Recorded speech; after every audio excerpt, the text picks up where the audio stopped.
rock. Bonjour toi. Oui toi. Toi qui as attendu avec impatience cette période où l'on vient de passer Halloween et on va pouvoir se pencher sur deux choses, la raclette et les cadeaux de Noël. Ce nouveau numéro est donc fait pour toi. Aujourd'hui dans ce numéro consacré aux sorties du mois d'octobre, que dois-tu absolument voir? Tuesday. Un bon concept, c'est une bonne base. Un bon moyen de questionner un personnage, de l'amener dans un cheminement, de créer un voyage qui soit tout aussi prenant pour lui que pour le spectateur, et surtout de donner lieu à bien plus qu'à un simple bon moment, mais à une vraie épopée dramatique et cinématographique qui sonne comme accrocheuse et de laquelle on ressort avec quelques questions et une partie des réponses.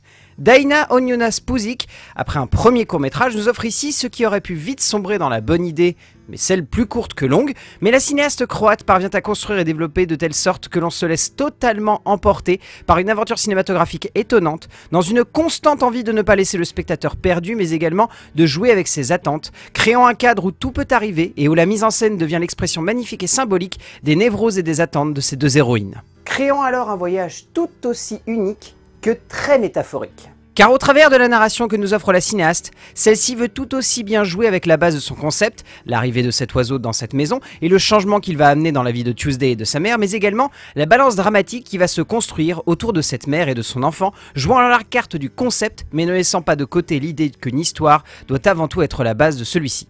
De plus, Onionas Puzic sait que la mise en scène doit être un accompagnement de cette base, de ce jeu d'échelle, de cette construction dramatique et émotionnelle qui doit amener beaucoup plus que simplement de l'impressionnant. Ce qui peut être le cas quand on a un concept, mais là, tout n'est qu'une idée de rapport entre les personnages, de jeu autour des genres, d'entremêlement entre comédie et drame, entre émotion et frisson, entre intensité et poésie. Et dans cela, la jeune auteure impressionne, passionne, fascine et ne perd jamais de vue son histoire, créant un lien fort entre Tuesday, Zora et le spectateur. Lien fortement influencé également par le fantastique jeu des acteurs. Déjà, la voix de Arinze Kene dans le rôle de l'oiseau est absolument parfaite, l'acteur apportant quelque chose de charismatique et d'impressionnant. Ensuite, Julia Louis-Dreyfus, qui part certainement en quête d'un Oscar ici, délivre une prestation fascinante, voire même envoûtante. Et surtout, la jeune Lola Pettigrew parvient à totalement et magnifiquement porter le film sur ses épaules, avec une prestation douce, amère, émouvante et très attachante.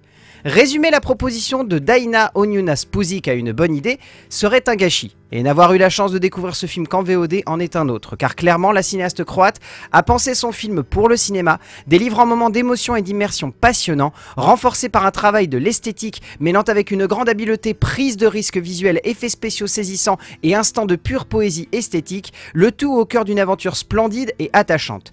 Clairement, ce film est un petit bijou de douceur et de sensibilité qui vaut largement le détour. Vous l'aurez compris donc, foncez voir Tuesday.